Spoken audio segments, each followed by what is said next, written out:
Of the 180 Americans who have gone overseas to fight in Iraq and Syria, 40 have come back. I assume that you're keeping close tabs on those 40. We have, in fact, kept close tabs on those who we believe have left and those who've come back. A number have been arrested or investigated, and we have systems in place to track these individuals, but you can't know everything.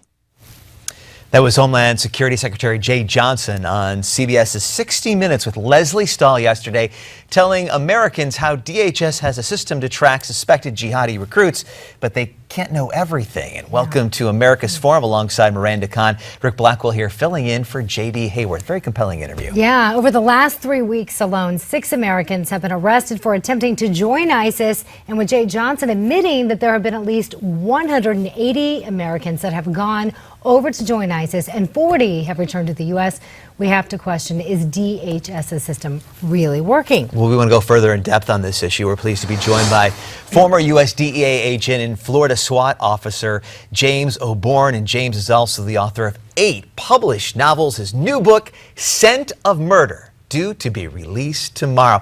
Going to get to the book in a bit, but first we got to talk about this. 180 Americans that they have tracked right now that have gone on to fight for ISIS. 40 have made their way back into this country. As a law enforcement officer, as an investigator, how do you track these 40 to make sure that they're not going to do anything bad to fellow Americans? Well, you have to think of the divisions within law enforcement and within intelligence. This is an issue that I think the federal government will take very seriously. Information will filter down to local law enforcement. But these are individuals that I think a lot of people would be concerned about. If someone told you, oh, I fought in Syria, would that concern you personally if you met someone out on the street? That's something that they need to be aware of. Jeh Johnson appears that he's concerned about it enough that DHS and the FBI, and I'm sure others, are going to be keeping track of these people. A lot of cooperation with law enforcement, yes. Correct? What is your reaction, though, to hearing what he's saying? We try to keep track, but we can't keep track of everybody. You can't. This is, it's very difficult to keep track of people. And you got to think this is a free society. Although people like to, point out NSA issues, things like that. We are a remarkably open and free society with open and free borders, basically. It's very difficult to keep track of people. It's very difficult to do it and not infringe on other people's rights. So much of the concern is really this lone wolf scenario. The kid in his parents' basement and he's logging online, and for whatever reason, he romanticizes joining ISIS. Right. That's got to be just a nightmare scenario for law enforcement to try to figure out where this kid is and how are they going to stop this kid. Not only for law enforcement, but for families. It is an absolute no-win situation. You think about what good scenario comes out from anyone even considering that. It's not the kids that are doing well in school. It's not the people applying to Harvard or having a plan for their lives that are doing that. These are kids that already have an issue, that already have something in their lives that have alienated them. Has nothing to do with law enforcement, has nothing to do with the country. It's an issue with them. And that's what people have to understand. There can be 1,000 different reasons that drive someone in that direction. For me, it's hard. I couldn't comprehend it personally. And at some point, too, they need help from the community, teachers and religious leaders, fellow students, friends. Everybody needs to come together to try to fight these kids. That's correct. Jim, Jeh Johnson had more to say about the challenges DHS faces. We want you to take a listen to that and then get your reaction. That's the challenge, isn't it? And that's one of the things that, frankly, keeps me up at night, because we would have little or no notice if somebody decides to commit an act of violence. Your reaction to that, should we be concerned? And you were saying it's impossible to do that it's a tough balance, but could more be done? I don't know that there is. It's easy to judge. I can sit back and criticize people. You look at law enforcement issues that are on the news. It's easy for anyone to step back and say that cop should have done this, right. But in actual, but you've been out there.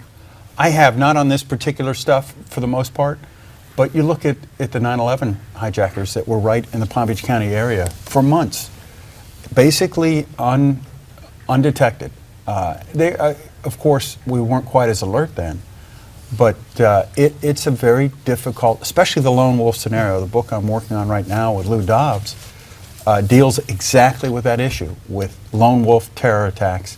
What do you do to stop them? And what happens if they are unwittingly coordinated by other people? And that's the issue that we might have to consider sometime is, are these truly lone wolf? Is it a coincidence that there's a lone wolf attack in Chicago, New York, and Los Angeles in the same day or the same week? Or are they unwittingly being coordinated by someone we don't know about? I don't mean to be a conspiracy theorist, but that's something we need to worry about. And we want to talk to you more about this very subject, but we have to go to a commercial break. Stick around. We'll have more coming right here on America's Forum. Yeah, Jim Bourne's going to be here with another segment. He's got a couple of books out that we'll definitely be talking about as well in the next segment. How do investigators track these lone wolves, and what can we do as a society to make sure that more Americans aren't going overseas and fighting for ISIS? We'll have that and more right here on America's Forum.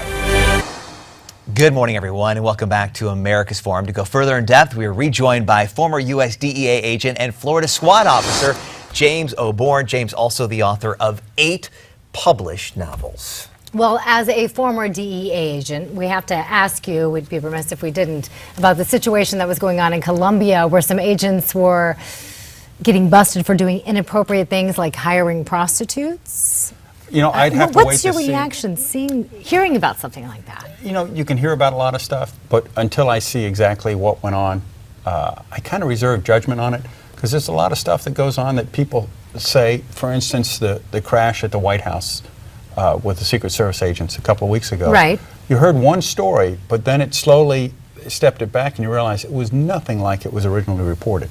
So having been in the DEA and supporting those guys 100%, I would say I'd have to wait till everything came in before I made a decision. And just for our viewers, so they know what you're talking about the 2 Secret Service agents that were in the car, they bumped something. Right. Now we're and there was saying speculation that they actually were drinking and driving, but that hasn't actually been confirmed. Correct. But we do know somebody hopped the White House fence. That's correct. And you can't legislate crazy. There's always going to be the outlier that you can do everything you want, everything you can to stop something, but you can't stop the one nut.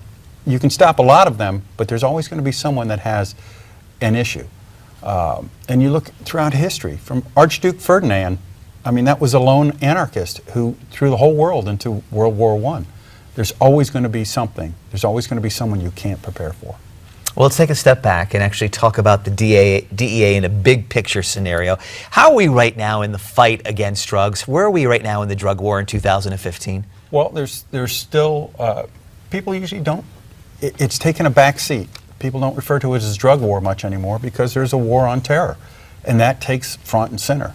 So the DEA agents are a hardworking group that continue to do their jobs, but they don't get there was a time when that's all anyone talked about was the drug war and DEA. They were the front line of things. Now that's taken a back seat to terrorism and how do we stop terrorism, although they're closely linked. Drugs can fund terrorism. The border crossings, it would not be difficult at all for terrorists to infiltrate the U.S. through the Mexican border using drug runners as guides and things like that. So the two are closely linked. The DEA still keeps its ear to the ground for good intelligence, has good relationships with the other agencies, and passes information back and forth. And your experience in law enforcement has now inspired you to become an author. Let's talk about your latest book that's out right now, Scent of Murder. Tell us about what inspired you to write this story. Years ago, when I was still with the DEA, I was in a foot chase with someone at an airport. They'd gotten away from us.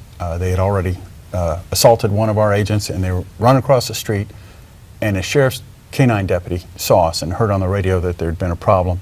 And he got in front of us, and he said, "Stop, or I'll release my dog." I knew enough to stop. The guy I was chasing did not. And I saw firsthand a German Shepherd run this guy down, bring him down with just unbelievable ease. And that kind of lit a fire under me that I was really interested in police dogs. Over the years, they've helped us on a number of different operations.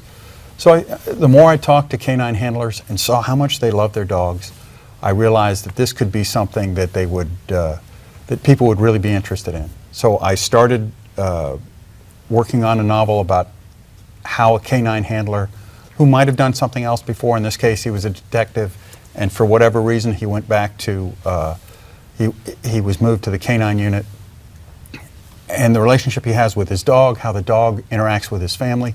People don't understand that these canine officers have their dogs 24 hours a day, not just at They work. have this very special bond. It's unbelievable. And that's what I try to capture in the book. Also, my books in the past have been mostly quirky crime novels. And I wanted people other than just fans of crime fiction to be interested in the book. And the canine aspect, people love dogs. I've gotten tremendous support from groups like the German Shepherd Rescue of Orange County, California, which is a huge group. Yeah. Different canine groups, police canine groups, they've all shown some interest in it. So even though the book doesn't come out until tomorrow, I've gotten probably more interest in it than any book I've written so far. Really? Why do you think that is? Did you have a special relationship with your dog? I loved my dog. See, I knew you had to be a dog. We had a dog named Hank before we had kids, and was with us until the kids were about 8 years old, 8 and 4. And it left an indelible mark on me. It was the greatest dog that ever lived. I don't have a dog right now, but things are a little shifting as I start to phase out my police career, and we travel so much on the books and stuff. But eventually I am going to get another dog, and I actually know what group I'm going to get it from. Well, there's a tremendous amount of work that goes into this. James Bourne, thank you so much for joining us. My pleasure. Giving us insight, and once again, we really appreciate the new book, Scent of Murder. And again, thank you for your appearance here on America's Forum.